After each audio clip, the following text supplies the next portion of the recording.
13th. Friday the 13th. I know, it's dodgy, isn't it? It's great. Just getting the old internet working on Friday the 13th is a minor miracle in itself. So, Yeah. yes, we're here. We're here in UK Crime Book Club on the Facebook channel, and it seems to be working. And Brilliant. who knows who's joining our seance tonight? Excellent. Yes, this is the thing we don't know, do we? We don't know who's watching and what they're going to say. So we will find out. So yes, I'm Nick Quantrill. I'm the author of the Joe Geraghty series, a novel set in my home city of Hull. And we're going to talk a bit about those. I'm going to talk about Cathy's books and our kind of mutual interests and where they kind of come out in our work and our kind of maybe our surprising connection through the city of Hull as well. So there's all kinds of things that we're going to talk about. So.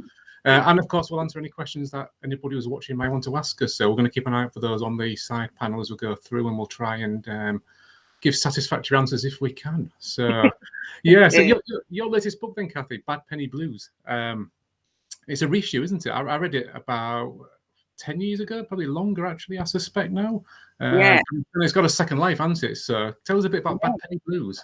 No, it's weird because I wrote it 14 years ago. 14? 14, wow. But I think it took me about 2 years to finally wrangle it onto the page. It was quite a nerve-wracking journey into a very bizarre true crime that nobody has solved to this day, and many people have really forgotten about. About it was called at the time, which people find really shocking now. It shows something we'll come on to later, how the tabloid press has changed and sometimes stayed the same, but at the time it was referred to as the crimes of Jack the Stripper. It was 8 women were murdered, and their bodies left in a weird sequence, sort of in and along the River Thames, going west from Hammersmith, where it began at Chiswick and then went over to Mortlake, and then there was 2 actually in the water, and then the last 4 were along. The last 3, sorry, I should say, last 4. There was 4 more, I think, if I can do my maths right.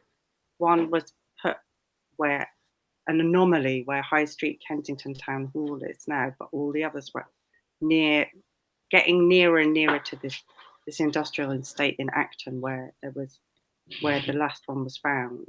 And it started in 1959, and the last one was found at the beginning of 1965. Although her body had been kept in cold storage for a month. It's so grisly, the whole thing. Then the killer, and it was the biggest manhunt in the Metropolitan Police's history. But he was never caught, and there was never another murder after that, and it was never solved. It just went into the ether. It all happened. All the girls who were killed either lived or worked in the place where I live in London, Ladbroke Grove, that's what drew me to the story, that I thought I knew this area, and I didn't know it half as well as I thought. But the horrible thought that these poor women had taken all their last steps away from this earth through these same streets that I've walked day in, day out for so many years now, for over 30 years. So that's what really, once I found out about it, I wanted to write about it. Yeah. Try and do something for them, really. Sorry, very long-winded explanation, Nick. But... No, that's great. And was it your second novel? I'm trying to do the maths in my head now. Was it? No, it was my third novel. Was it third? Yeah, and I've written the 2 previous, but also of course, yeah. Partially set in Ladbroke Grove, but the first and the second one had an interlude in Ladbroke Grove, but also had an interlude in Hull, which was single. And a bit in Paris and a bit in Portugal. I went all over the place on that one. But yeah, that was my third, and that was the first time I did a bit of time travel and based it on a real true story instead of things that had bugged me. This was actually based on a real true story. So, yeah. Did that make it harder to write, do you think? Because it was based, there's more of a responsibility as a writer, maybe, in that type of scenario. Yeah, it is, and I did feel a massive responsibility towards those women when I was writing it, to try and do something better for them than had been done by the investigations at the time, by the coverage in the press at the time, and by subsequent writers, actually, who not covered the story in various books. The main 2 that I used were Jack of Jumps by David Seabrook, which how I found out about the case, and then Found Naked and Dead by a crime writer at the time who had written you know, he would worked on the tabloid press, and he wrote a much slimmer book that was easier to follow than David Seabrook's. If anyone's ever tried to grapple with his, it is a labyrinth in itself. So yeah, and anyway, yes, I probably rambled enough. Sorry. No, that's great. So it's kind of, it was a second life, wasn't it? And I guess it was the same for me as well with this is my latest one, Sand of the Sinners. I'm trying to get on the camera there. I think I've got it in the position. Front cover. Yeah. And yeah, so yeah, for me, I'd written 3 Joe Garrity novels, and I started that about 10 years ago, when Hull had been crowned UK Crap Town of the Year by some kind of like pissy little magazine article thing, and I kind of went on this journey with my home city, which kind of culminated in being UK City of Culture. It's quite a backdrop into it to go from those 2 positions, and you know, I thought I was done with Joe Garrity. I thought them books were kind of, that trilogy was done and finished with, and the publisher kind of reverted the rights back to me after a certain period of time because they were closing the doors to crime publishing. And I was very fortunate that Fahrenheit Press got in touch and said, you know, we'd love to put them back out again.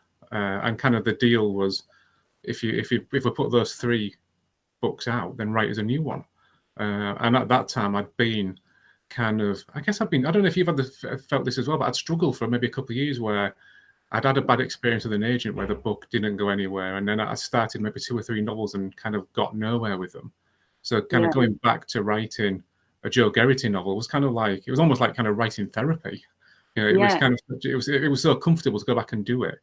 And that kind of period of time had elapsed between the 3rd book, which came out I think in 2014, and writing this one in, I guess I wrote the book in about 2019. So there'd been about a 5-year gap between them. So, you know, there was a kind of a nice period to go back and look at Joe's life and how the city changed as well. So it kind of became, you know, that second life of the characters, maybe a bit like even in Bad Penny Blues, in that something gets a second life and you can approach it in a completely different way, in a fresh way, maybe. Yeah, it's really nice to have that kind of perspective on it, isn't it? And it's really interesting because what you did with all your 3 novels and how they then link to Sound of the Sinners is you are looking at the same sort of areas as me, and you are, and there are threads, you know, from the first novel that you wrote that resurface again in the Sound of the Sinners, aren't there? From the Crooked Beat, and there are various corrupt people in the sort of fabric of Hull who are operating in a really similar way, I thought, to the spurious sort of property developers and bent police that were operating in the Bad Penny Blues time frame as well. And it was all, why do you think that is? Well, I suppose there's a lot of money to be made from redevelopment, isn't there? Which is, you know, and also it's this sort of interface where there's the high and mighty and the down and dirty are getting together to make a quick buck and exploiting each other, aren't they? As best that they can. So, you know, you have various sort of dubious semi-gangstery characters doing deals with them. I love in the Sound of the Sinners that you've got a sort of a dodgy MP who started off being a policeman, and then a footballer who started moving into the dodgy property market. That covers a lot of really interesting political ground for me, Nick. I don't know if you want to say what gave you the ideas for those characters. I think it's probably, I guess, when I look at all the books across the Joe Garrity series and kind of other things I've written, I've always been interested in that kind of maxim of follow the money. You know, I've always, you know, that kind of where, obviously where there is money, there's going to be crime, isn't there? There's going to be people who will kind of have, you know, very different moral sort of stances on making money and so on, and what they will do and what they won't do. And that, you know, I just think that's such an interesting kind of starting point for a crime novel. You know, so I love exploring these ideas of around sort of business and money and where the interconnect with power, and who has that power and who doesn't have that power. You know, with the Sound of the Sinners, I was really wanting to talk a bit about how a lot of it's set around the fruit market area of Hull, which is kind of the area that's had an awful lot of regeneration when you go into it as part of the City of Culture programme. And it's, you know, if you want to go out for a meal in Hull, it's a brilliant area to walk around. You know, you go around the marina, and you know, it's like it's almost like you're being on sort of continental Europe if you kind of catch the sun and you squint a little bit, maybe. But no, it is beautiful around there. Yeah, but you know, a lot of sort of unique and independent businesses got swept out of that area over the last sort of 4 or 5 years because they wanted to bring the businesses in who had the money. So, I was kind of interested in exploring that sense of regeneration, which I think is something that you capture in your work as well, isn't it? Across not just in Bad Penny Blues, but I think we've seen that in lots of other novels like Weirdo as well. Yeah, in Weirdo, I was really, oh no, my phone. That's a proper phone ringing. That is a proper phone, isn't it? It sounds like the Rockford Files, doesn't it? I don't know what I do about that. Just let it go onto answer phone or mute myself out. I wasn't expecting that. Sorry. Anyway, Rockford's answering the phone right now. That's brilliant. Sorry. When I wrote Weirdo, it was set in my hometown of Great Yarmouth because I wanted to. That's another place that really reminds me of Hull. Actually, I think those two places have got quite a lot in common. Not just for being on the East Coast and formerly having a fishing trade, and that all sort of going to pot. And in Yarmouth's case, it also had the sort of, it was a thriving seaside resort, and to the point where people like the Beatles and the Stones would play the End of the Pier and that, but they did in Hull as well, isn't there? There's some classic film of the Rolling Stones hitching a little in Hull. Yeah. Get Stone. So it's got all these. It used to be a place where you used to get dressed up for Saturday night, and now it's sort of gone to pot. And I wrote about it at a time when it was in the 80s, where it was like the end of the glory days, really. In the mid 80s when I was 16. So it's definitely it's that similar sort of feel that this was a place that was once proud to get suited and booted, and it's kind of been kicked around and neglected and ever since, really. Yeah, it's interesting in Weirdo that you say it's set in a fictional town, isn't it, Yarmouth, rather than rather than Great Yarmouth by name, where obviously Bad Penny Blues is very much a London novel, and the singer is a London novel. You very much kind of explore those real places, but with this novel you didn't. You kind of created a fictional town. Was there particular? Did you not want to write about your hometown directly? Well, because I like to think it was a sort of parallel universe of Yarmouth, because although it was quite similar and nothing as bad as what happened in Weirdo did happen to me and my friends when I was a teenager.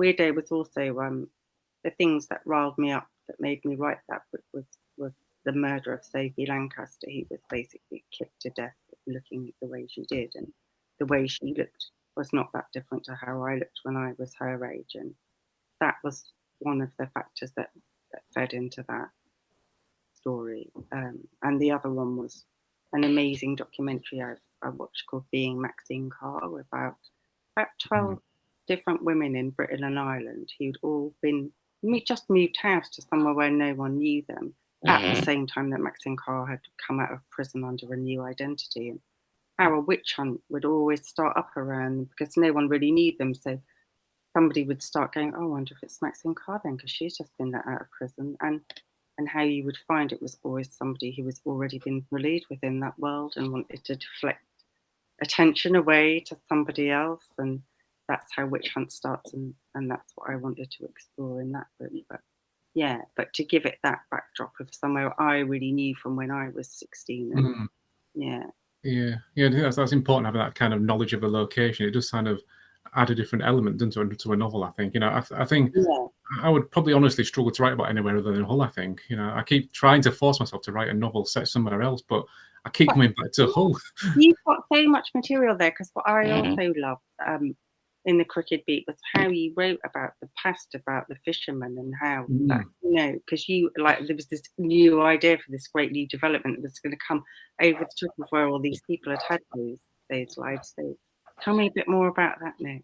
Yeah, I was looking at a comment there from David in the comments saying they used to work on the trawlers out of St Andrew's Dock when he was younger. And that's such an interesting part of the city, because it's kind of romanticized, that we had a fishing industry, and it provided jobs, it provided security for people, and it gave the city identity, I guess. But the more I kind of spoke to people, the more I read about it, that as well as obviously it's a very, very tough job for people to do, but the workers were treated absolutely appallingly, and the one building we've really got left is the Lord Line building, which is this kind of dilapidated old, I think it's about 3 stories high, as you see as you're driving to Hull, just to I come know in. exactly the You know the one building. you mean, yeah.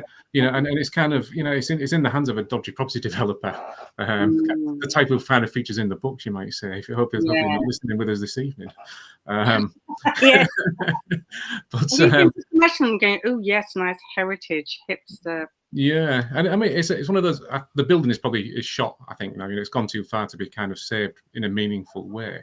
But you know, it's a beautiful kind of like 3-building block building, which, you know, was an office originally with a dock in front of it. But you know, it could have been maybe another kind of Baltic, like in Newcastle, something like that at one point, if there'd have been the will and the money and the sort of energy to do that. And it's just kind of stood there rotting. But you know, it's kind of seen as this kind of symbol of what was great about Hull, about the fishing industry. But the more you kind of speak to people, and you realise that how the people who own those trolleys, who work from the offices, treated people. You know, as many people who love that kind of building for what it represents, hate it for the same reason, you know, because it reminds them of being oppressed and beaten down and treated appallingly. So, you know, it's a very kind of contested, very contested idea, this about the trolley industry in the city. I think the more you dig into it, and that was something I tried to explore, probably a little bit in Broken Dreams, but I guess, you know, hopefully as you kind of, you know, you maybe agree, as you write more and more books and you hopefully become a more kind of nuanced writer and a skilled writer, you can kind of get more from the process, can't you? So I think, yes, you know, I wanted to explore the fishing industry in the city because it's such an important aspect to it.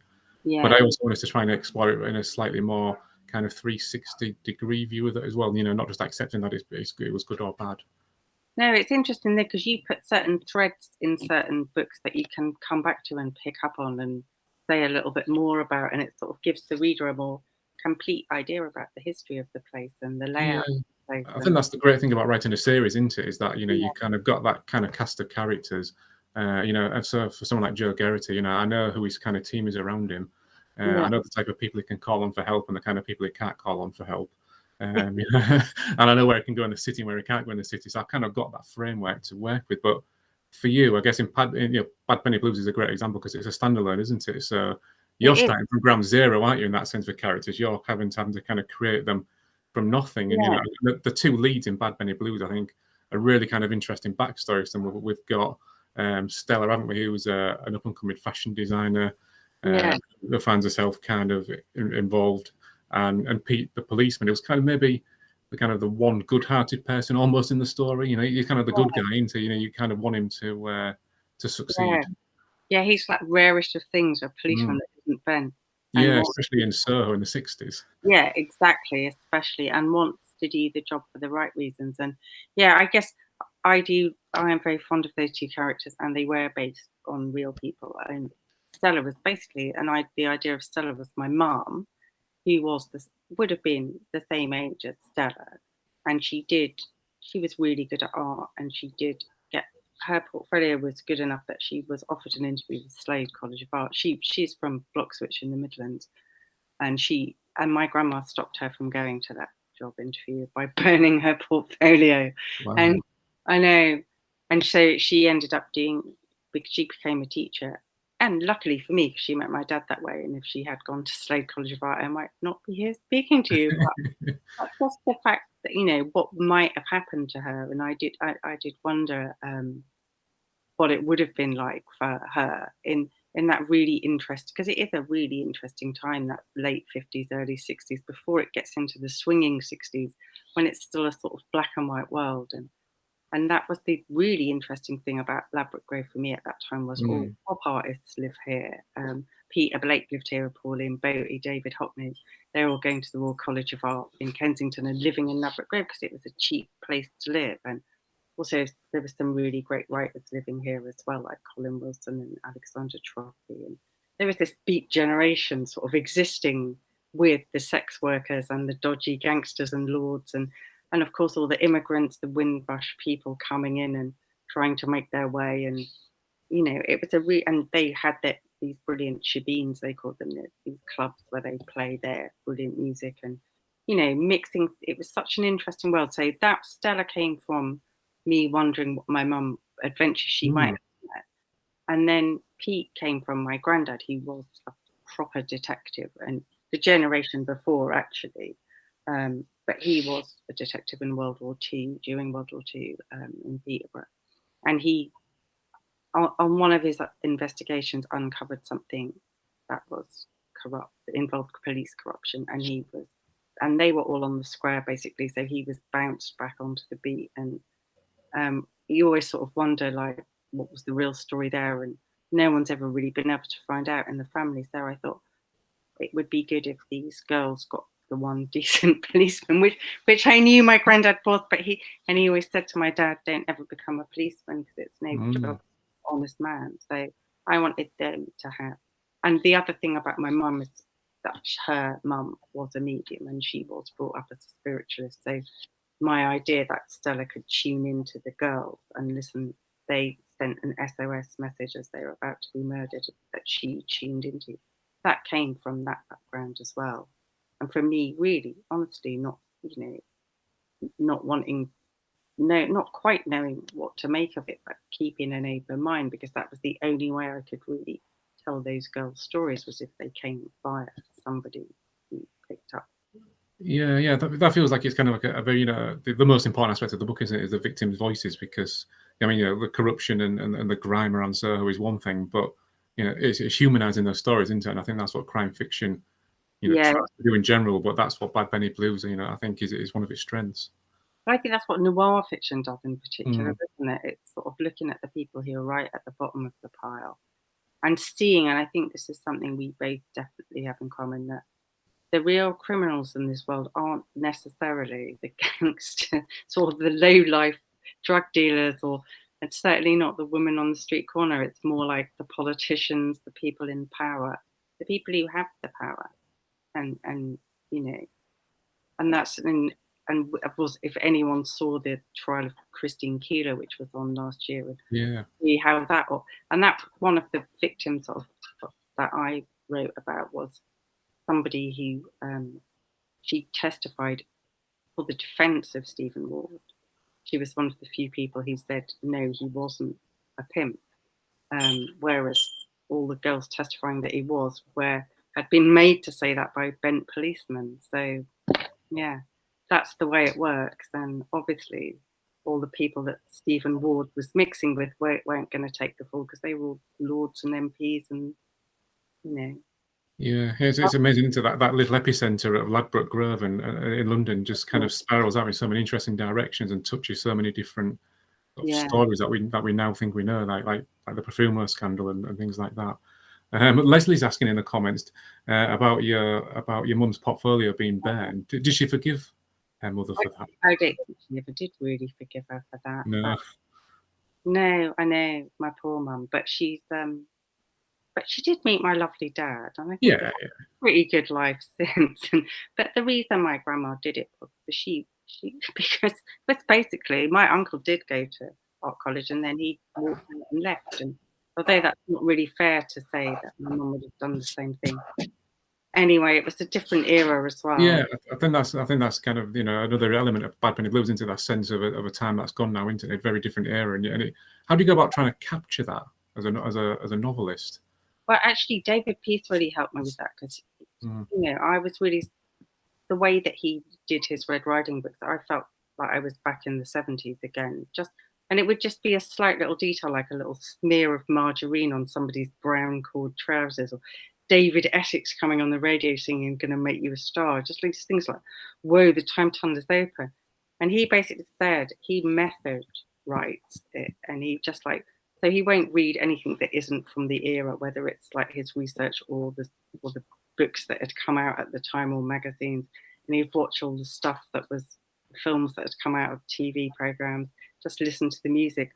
And after a while, you're there. And so obviously, I'd never experienced the early 60s, but there's loads of really great films from that time. It's the time of the sort of British new wave of cinema. So you've got Brian Forbes, and you've got Saturday Night, Sunday Morning, you've got A Taste of Honey, Sheila Delaney. You've got all these fantastic new wave, which was the first time that working class people were getting their voices heard as well in such a big way. And all the brilliant music of Jay Meek, that I made him a version of Jay Meek a character.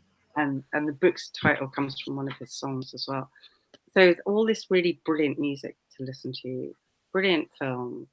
And it was watching the Blue Lamp there's a car chase, which is itself based on a true story, which another of our friends, Paul Willits, wrote a great book called North Soho 999. If you ever want to know the true story behind the Blue Lamp. But there's a brilliant car chase down the Harrow Road, and it turns into Ladbroke Grove. And you see Ladbroke Grove, there's a big panning shot. You see it, no Westway, no tower blocks, the bomb sites, how exactly it was in 1959. And at that moment, I was like, I'm in the room, yes. So basically, just sort of, if you take in enough of this stuff, which is why I think you could come to enjoy this, Nick. I know you're skeptical about time travel, but if you binge on enough of this stuff, suddenly you're just there.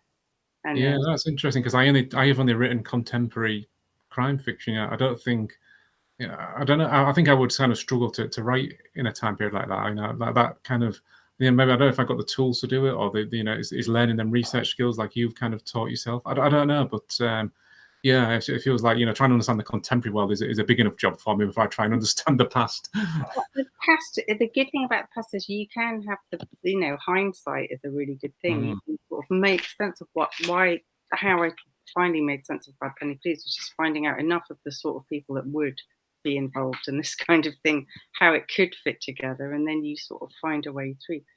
Yeah, no, I think in Bad Penny Blues as well, there's an awful lot of kind of little sort of almost like kind of throwaway comments, but they're so pertinent to today, aren't they? Like the rise of the far right. That's kind of in the background in Bad Penny Blues, isn't it? Is that kind of a deliberate connecting up of the past and the present when you're writing the novel, or is it just kind of, Well, at the time I wrote it, I would say no, but the time it's come out now, it seems to have more of a reflection to now than it did when it first came out.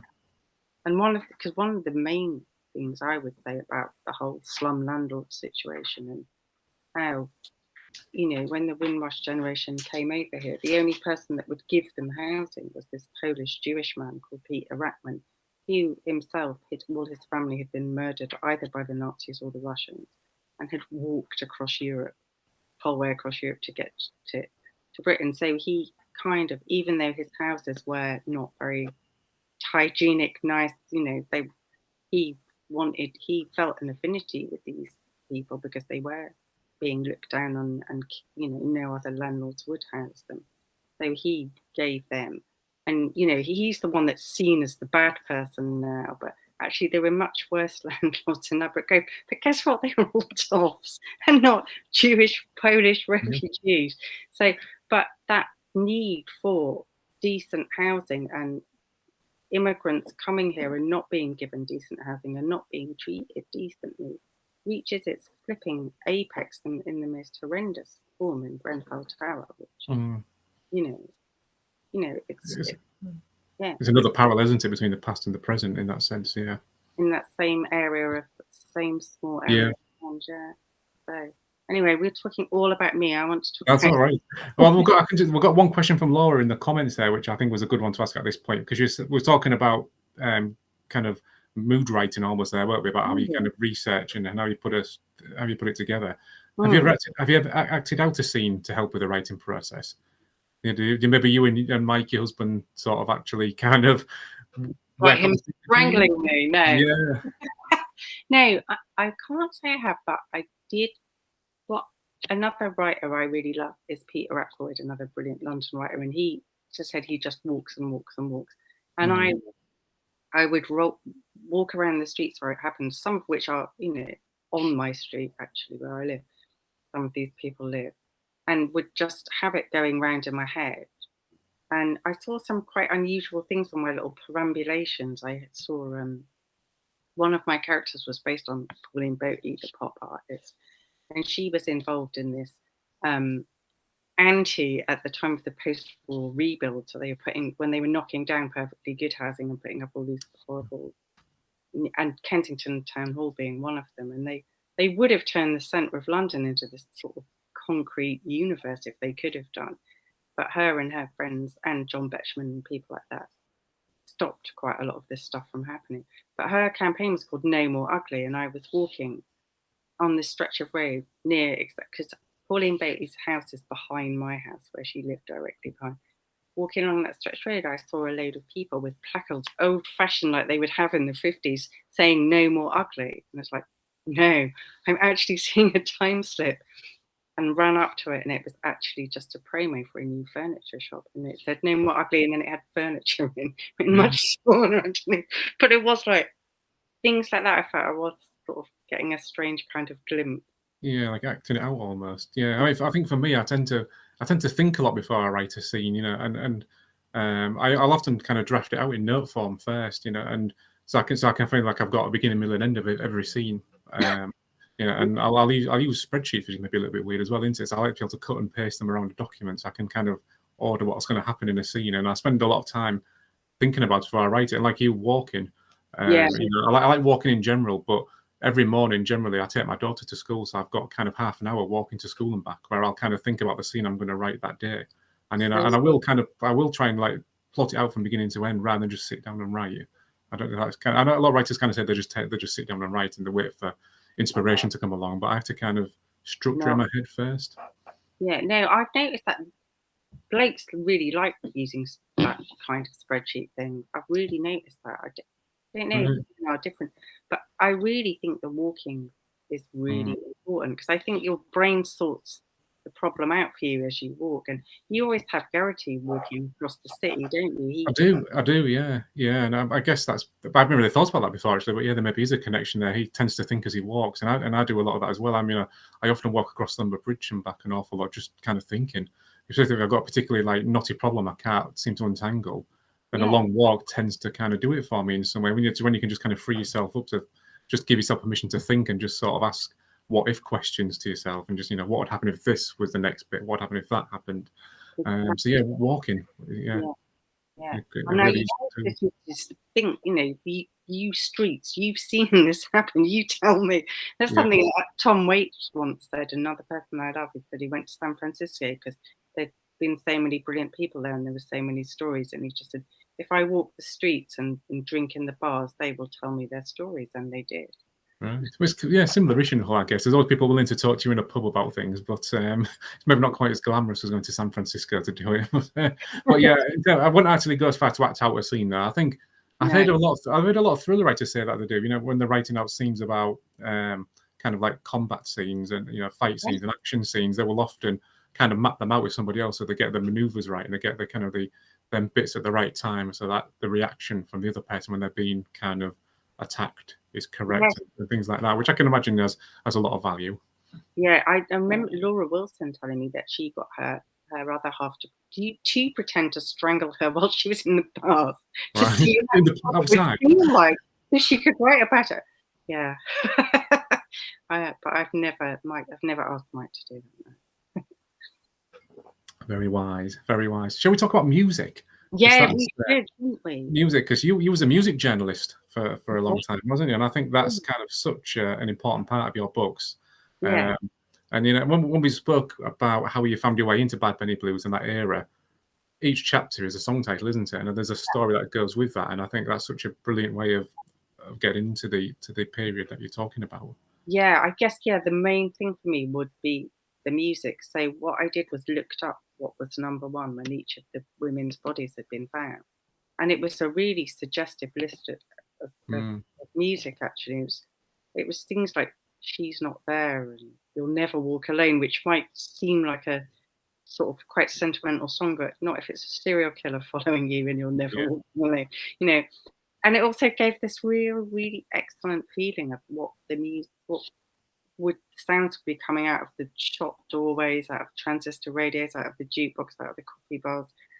The strange eclectic world of and the strange Catholic taste, really everything from Motown to Mersey Beat to six-fingered pianist Russ Conway and his show tunes. And it's really evocative. I think because all records are time tunnels, really, aren't they? You put the needle down, and that's exactly you're going back in time to when it was recorded, and all the emotion that went into that cut. So I think that definitely helps with it. And you also wrote a music-based book, didn't you? I did. The second Joe Garrity novel, The Late Greats, which is a song title, which is a little bit niche because it's my favorite band, Wilco, a US kind of indie band. But it's the song "The Late Greats" is about a fictional band, and it's kind of, it just felt so kind of fitting, you know.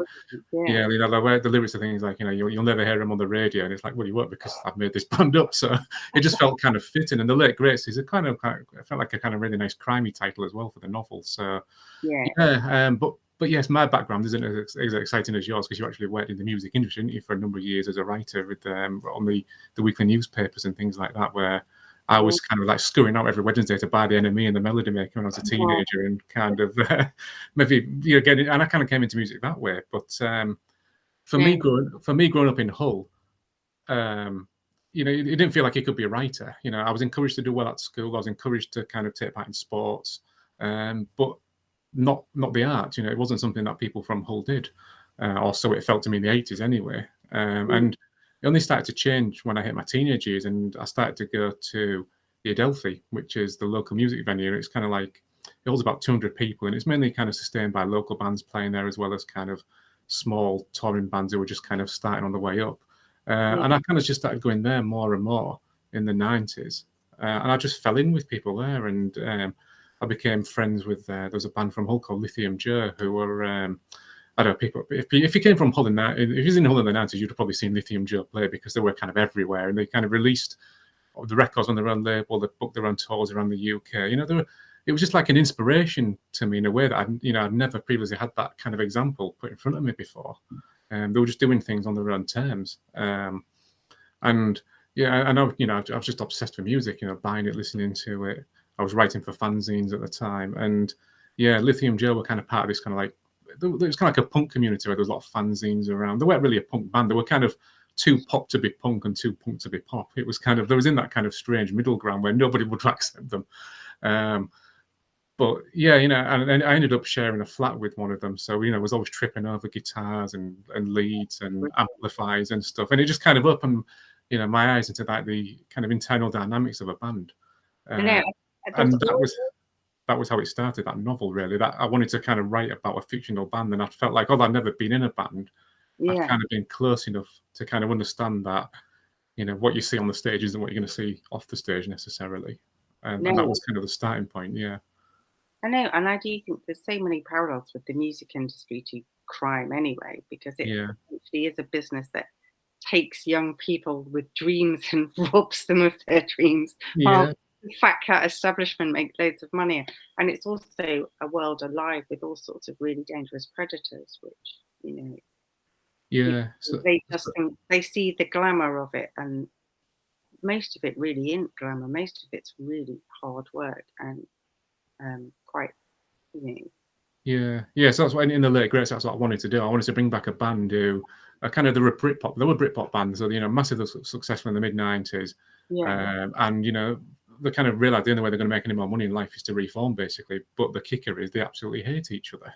But they've got to kind of put on that united front and reform, because that's what they need to do to make some money. So, you know, it's not difficult to see how people can fall out in that scenario, is it really? And how, you know, if you're a crime writer, how that can maybe scale up into a murder sort of scenario as well. So, you know, that was kind of the idea behind the Late Greats. And I know people always ask me, is it the beautiful South you're writing about? And it wasn't about the beautiful South, no. And I thought, no, I have to say that because, you know, they're still around. They're still around in the city. I know one or two of them, so we don't want to get in trouble there. I know, and Paul Heaton is such a lovely man as well. Well, I didn't really work for them for very long, but Q Magazine, I did a bit of work for them just before they got closed down, actually, just as subbing editors. And he was so upset that they'd been closed down after all those years, and sort of without so much as a buy-you leave because of the virus. It was because they, you know, that he gave them redundancy money from his own back pocket. Yeah. You know, he is a true socialist, and I love him. It's well kind of recognised that when the Adelphi Club that I was talking about, the music venue, it's one of those places that's constantly on the brink of going under. And, you know, Paul Heaton has written several checks in the past to make sure that it continues, because it was a place that the House Martins first played gigs and first came to prominence, and they signed the first record contracts on stage at the Adelphi. You know, so he kind of makes sure that facility is still there for the people in Hull. And I think that maybe taps into that sense of what Hull's about to a degree, because, you know, it's an isolated city, isn't it? Because you know it well as well, don't you, Cathi? Because, you know, it's a city that you need a reason to come to. You know, and I can see there's a question on the sidebar asking what makes Hull worth a visit, and I think, you know, it's not so much what there is in Hull to come and visit, the museums and the tourism things. It's about, you know, you can come to Hull and you can be whatever you want to be because it's away from the limelight. You know, you can become a writer and learn your craft, or you can be a musician and you don't have to follow the kind of the trends that are happening elsewhere in the country. It's kind of a place that it kind of encourages you to be kind of a free thinker almost, you know, and that's kind of, I think that's a bit of an underrated quality of the city. I mean, you know, I'm an insider, but you're an outsider to the city, aren't you, Cathi, because your husband's from Hull. So I don't know what your perception of the place is like. Well, like I say, it always really reminded me of Yarmouth, where I grew up. And also, weirdly, I did have a family member who sadly passed away last year, but my second cousin, Pete Kemp, lived in Hull, and he was a teacher, like all the rest of my family. He was a teacher at school. But this was one of the weird coincidences, because when I wrote The Singer, I wanted the band to come. I thought it would be better. I didn't want them to come from a place which has a glamorous musical past, like Liverpool and Manchester, even Birmingham. It's like, you know, they've got established music scenes in those cities, and loads of brilliant bands have come from there. But I wanted to have that sort of isolated feel, so I thought it'd be much better if they came from Hull. And it was because as well, friends of mine who were a little bit older than me, who got lives that they never would have had if it hadn't been for punk. My friend Billy Chainswell was one of them. He was working in a factory in Birmingham, and he loved Susie and the Banshees, and he wrote to their manager saying, does anyone do your fan club for you? And the manager hadn't thought of that, and he thought, all right, then if you want this job, you could come down to London and do it. And that tiny window of opportunity for working class kids, that punk afforded. And I thought, so you know, if they come from Hull, they're really going to be on the outside. And you know, their bass player was a black guy who had been adopted and was growing up in Hull, so just to make him even more of an outsider to the outsiders world. And he's sort of embraced by the school bully Steve, who I very much did base on the lovely Steve James from the Sex Pistols, just because he made that band happen through sheer willpower and ingenuity. And so I made up what I thought was making up this little band of misfits, and they have this really charismatic singer who I imagined looking a bit sort of like Lux Interior or Nick Cave, one of those tall, fearsome black men. Anyway, I thought, but based on, you know, things that I knew and stories that I knew, but really making up very much of it. And then I found out that my husband, one of the guys he went to school with, his younger brother had a band called Fun and Frenzy, Dominic Milne, and he became a crime writer as well. And when he read the thing, he said, did you know I write my band then? Because you're more or less describing everything that, you know, loads of things that happened to us when NF Skinheads used to come to their band, to their gigs, Zeke Isling and stuff like that. And I didn't know any of that. But the other weird thing was that he lived next door to my second cousin Pete Kemp, and his son Christopher was his best friend. And it's just really eerie how these connections happen. You know, like you think you're making stuff up, but it's not. It's like you're pulling it out of the ether or something. Yeah, I've not had that happen to me particularly, but I want it to now. I want it to. So maybe I need to. I'm not quite sure how you do that as a writer, but I need to kind of open myself up to them type of connections in some way, I think. So, but no, that's really interesting, because I'd read The Singer before I'd met you. So I was kind of thinking, why is this kind of music journalist from London writing about a whole punk band? It was kind of really kind of intriguing, and I think it became clear, didn't it, when I was doing a book signing in Waterstones in Hull, and this little old lady kind of was scurrying around the back of my chair, and I'm kind of thinking, what are you doing? And she was turning out, I think it was a copy of Weirder face out so people could see it. And I kind of said to her, you know, I've read that, and it's a brilliant book. And she said she was your mother-in-law, so that was kind of that kind of a connection, wasn't it, then to the city? But and I think another kind of big connection between us, based around Hull, has been the work of Ted Lewis, hasn't it, recently? Which has been a big focus of the Crime Festival that I kind of co-direct with Nick Tripler and Nicky East. You know, Ted Lewis was a brilliant noir writer who, you know, people maybe don't know his name, but when you say the film Get Carter, then everybody kind of pecks up, don't they? Go, yeah, you know, we know Get Carter, and he wrote the novel that became Get Carter. But you know, was he one of your kind of noir heroes as you were starting to write? I know Derek Raymond was obviously the big one, wasn't he? But I kind of see him and Ted as being sort of Well, connected in that way. absolutely, because Derek Raymond, I met him, luckily, he sort of started me off when I was 26, Yeah. and he'd made that record with Gallon Drunk, I Was Dora Suarez, of his book, Dora Suarez. And he was amazing. I thought he was like the Johnny Rotten of crime fiction, and I just wanted to be like him. But he said that the person that he thought was the best writer, well, there was two. It was Gerald Kirsch and Ted Lewis. And he said then neither of them really got their due. And I really totally agree with that. I love both those writers. And they're both really, really convincingly right about the underworld and the characters that you find in there in a way that you can only write about if you know. And obviously Derek Raymond was the same. He did go to Eton, but then he put his Eton title good use fronting long firms for an associate of the Cray brothers. A bit like in Jake Arnott's book, The Long Firm, that type of setup. Yeah, very much so. He would be, because he had the tough voice and the tie, he would be the front man that they all trusted. And he was very quick thinking. We ever saw that brilliant program, documentary about Agent Zigzag, the spy who worked on both sides during World War II. It's very much similar person to Derek Raymond, the way he could quickly trick people. And anyway, and he reckoned that Ted Lewis, and I agree. And it's so, Ted's story is so sad, isn't it? It's so short. It's a short, brutal noir story in itself, which our friend Nick Triplow has so brilliantly written about in his book Getting Carter. And you two have done so much brilliant stuff to promote him in Hull as well, and with that festival with Nikki and everything. But what was it? When did you first discover Ted, and what? Yeah, I think for me it was through Get Carter. You know, obviously I'd seen the film numerous times. You know, I think you know it's probably the finest British crime film of all time, really, for me, Get Carter. So I think I'd eventually kind of picked up the novel. Maybe I remember taking on a holiday and I went to New York for my honeymoon, which was maybe not the honeymoon reading, is it, Get Carter? But so that's about, we're going back maybe 13 or 14 years. So I'd obviously picked up the book because it's always been in print, hasn't it, Get Carter, the novel, Church Return Home.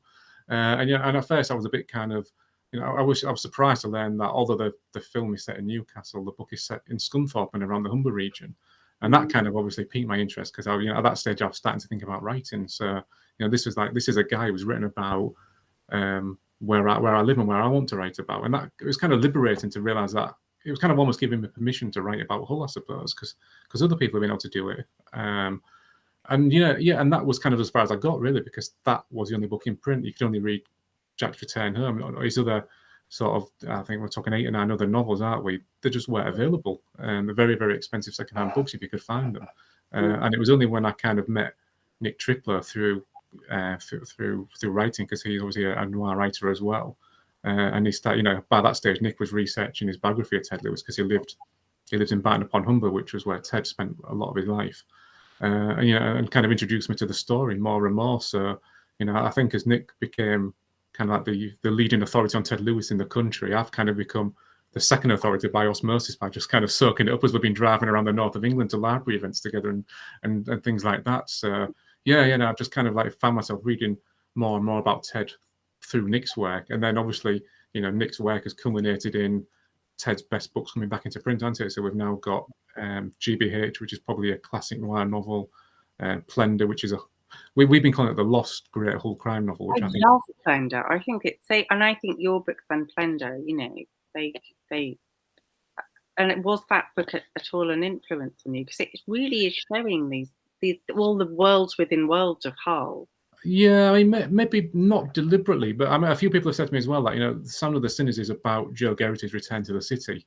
He's been away for sort of 5 years. So I had to kind of create a scenario where he would want to come back, and it was, you know, it's the death of one of his former business partners in the book that brings him back, because he can't accept that it was an accident, that he died in this hit and run incident just outside the city. So, you know, and as you said to me the other day, you know, it could be called Joe's Return Home, couldn't it, instead of Jack's Return Home. I hadn't made that connection. You know, a few people have said that to me. You know, it's kind of got a very similar setup to Get Carter in that sense. It's a revenge novel, I suppose, on one level, albeit, you know, Joe's not kind of looking for blood retribution like maybe Jack Carter is in Get Carter. But yeah, them themes that are in Ted's work, I suppose, have come through in the Joe Garrity novels without necessarily realizing it.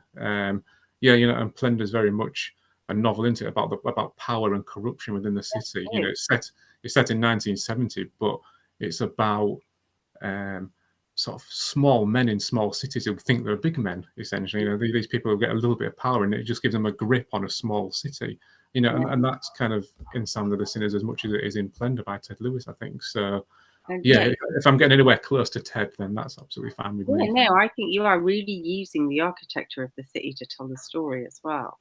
You know, because I'm just thinking about, I'm not going to do a plot spoiler, but at the end of your book, you could see, you know, exactly how you've used that architecture being used in a really filmic way. And, you know, say, Mike Hodges, could you just come over here, please? And just yeah, I think it's I can't remember which book it was. I think it was The Crooked Beat, where I do actually throw someone off a multi-story car park in Hull, which is very much a nod to that kind of iconic scene in Get Carter, where Cliff, or Alf Roberts, as people remember him as, gets thrown off the multi-story car park in Gateshead.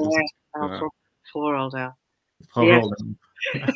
So yeah, Ted Lewis is kind of, I think he's given my writing a kind of a new dimension, really, and learning more about Ted, and that has opened up a crime festival for us in Hull. You know, we've been able to explore modern crime writing, modern noir writing. You know, if we had kind of like a marketing brand to sum up Hull noir, we kind of say At the Edge, because, you know, it kind of captures a sense of where Hull is as a city. But more importantly, it's about writing that's not necessarily in the mainstream. You know, we will, you know, as a festival, we obviously bring in writers that people want to listen to and learn from, but we'll also try and sort of seed in writers who are kind of a little bit edgier, you know, maybe you wouldn't see at other festivals. You know, that's kind of very important to us as an organization, I think. So, you know, that's definitely come through from Ted's story. You know, that's been a big kind of factor from the City of Culture onwards for us, really. Yeah, I know. What I would really love to know, and I don't, with how there's the really interesting bit of Plunder to me, is all these worlds within worlds, but these gay bars that he goes in and out of, and you know, God, how hard do you have to be gay in Hull in 1972? Yeah, but I suppose it's kind of hidden away, isn't it, in that novel? It's not necessarily, you know, it's not sort of openly a gay bar, is it? I think in Plunder, you know, it's kind of very much undercover, isn't it? Still, so that northern attitude, or, you know, probably. I'm probably going to sell it now. It's probably not a northern attitude. It was a societal attitude, wasn't it, back in the 1970s? Was that it was hidden away? But, you know, Ted confronts those in the novel, doesn't he? That with his characters. Ted finds all these inner worlds. That's what's so brilliant about him. I always think of that. I love that song, "The Green Door," even though I was introduced to it via Shaking Stevens. That whole idea of, you know, what's going on behind the green door, you want to know. And that's a lot of noir is about that as well, isn't it? What goes on behind the green door, and if you find out what goes on there, will you wish that you never had? Yeah, that's your way in. I can see a question in the sidebar. I'm not sure how much we'll say about this one. If it's like, what is the last scene you wrote, but don't give us any spoilers? So can you say anything about? I've been editing a novel for what feels like forever. So I don't feel like I've actually written a scene for a long time, but yeah, I've tried to take a lot of the themes from Sound of the Sinners and try to kind of ramp them up with a new character. So my new novel has a young female podcaster. So I'm trying to play with those ideas of the media, you know, and how that has kind of, it's died essentially, and you know, that sense of a regional press, which is a theme in Weirder, I think, in your book, isn't it, in particular? Yeah, I love the fact you had Natalie Akori in your book, and I'd really like to ask you about that, because, you know, as a journalist, as a member of the NUJ, the NUJ's magazine comes every month, and every month it's another story of regional press being decimated and you know, being merged, as they would say in performance. You've been merged into one massive conglomerate where nobody gets to move from beyond their desk, and basically, like, one person's in charge of a whole region's magazine. So how the hell does that work? And when, you know, this country got so many brilliant writers coming through, you know, regional newspapers, people like Keith Waterhouse, you know, really used to learn their craft and learn the area and learn all the people that lived there. And so what was your idea of well, that? it was. I think it was just anger, really. You know, like you say, that the way that you know, I think I wanted to be a journalist when I was younger, and you know, I never kind of pursued it particularly. But just the way that has gone from being a noble profession on some level, it was, and it still isn't. You know, you know, like people like Nick Wright and Peter Oborn, there's still some journalists that you can say are heroes. Yeah. But as you say, now it's an appalling mess, isn't it? You know, the the local paper in Hull is part of a nationwide chain of newspapers, and you know they're just churning out. You know, what's your favourite burger you've had this week? What's your favourite pizza topping and stuff like that. You know, there's very little actual news content or investigative work that goes into it, and I just wanted to kind of explore that, because not only does it give you it's a vacuum into for people to sort of slip in when they're doing things they shouldn't be doing, which is what crime novels are all about. You know, it just kind of creates new opportunities as well, doesn't it? Like in the novel, in The Sound of the Sinners, it's kind of it's an independent journalist, but I've kind of tried to take that one step further and use a podcaster for the next novel, because you know these are the people who kind of are more invested, I think, in proper journalism these days. Because without investigative, without investigative journalism, nobody's holding these people to account. Nobody was in the whole, you know, the MP's expense scandal, the whole Murdoch thing. It all, in my opinion, goes back to Rupert Murdoch and how he would, you know, how he and Margaret Thatcher crushed the unions and, you know, made it just press brown. And it's hardly any independent newspapers left, you know, who aren't owned by a conglomerate, which is why we must treasure the good investigative reporters that we have in wherever they are and however they're doing it, because there are still a lot of people who care about them. But thanks to Murdoch, they just think it's all phone hacking and nastiness, and you know, and which it was to such an incredible level. And the fact that he got away with all of that and just built himself, you know, but I'm really pleased that you've got this really, and she's interesting character as well. You know, she's mixed race, so she felt like she was an outsider even in the place where she was born. So that's a really interesting spin, which was the same with my Francesca in Weirdo. She was the same. And both went away to London and learned more about their craft in actual Fleet Street, and then came back trying to make a difference. Yeah, it's interesting you just mentioned Weirdo there, didn't you? That's the next book that's going to be republished for you through Stranger Sex Press. That's the next one, which hopefully will come out. I think we said next autumn. Actually, I can't. Oh right, okay. Yeah, it's a little bit of an outlier in your back catalogue, I think, isn't it? Because it's a contemporary novel at its heart. You know, it does have flashbacks to the 80s, like you say, through the teenager scene, but it's very much a contemporary novel. Was one enough, do you think, in terms of writing a contemporary novel? Because was it longlisted for the Crime Novel of the Year award, wasn't it? God no, it was longlisted and shortlisted for quite a lot of awards, and it's been translated into about 8 different languages, and was by far the most popular book I've done. I think because of its setting, actually, because it's not in that London, it's by the seaside, and I think everyone can relate to the seaside, actually. I think everyone, and those teenage years as well, when everything was so high and but but I do find it problematic. See, I am the opposite of you. You can write about now really effectively and really well. I find that I need to have perspective to look back on things to try and make sense of.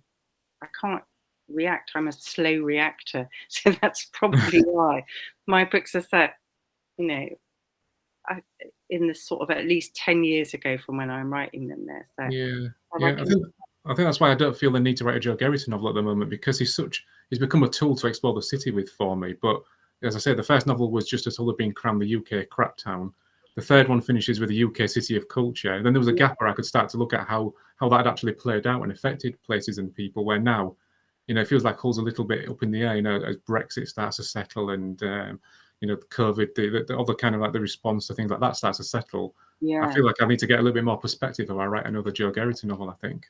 Yeah, it's a really good point, Nick. It's going to be quite difficult for people to know how to handle the pandemic, because I feel that we're not going to want to read about it at all. Once it's gone, we're not going to want to be reminded of this weird, horrible time we've just lived through. So, yeah.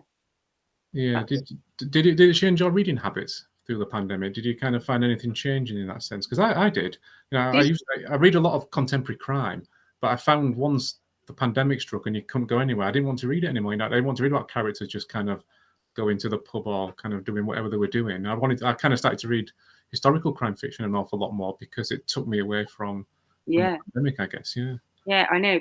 The thing that I enjoyed reading the most throughout the pandemic was Hilary Mantel's Wolf trilogy. I read the Wolf Hall trilogy. I read all of that, and I thought it was the most genius thing I'd ever read in my life. Actually, it really transported me, as if I felt like I'd been sucked into one of those Hans Holbein paintings and into that world. She did it so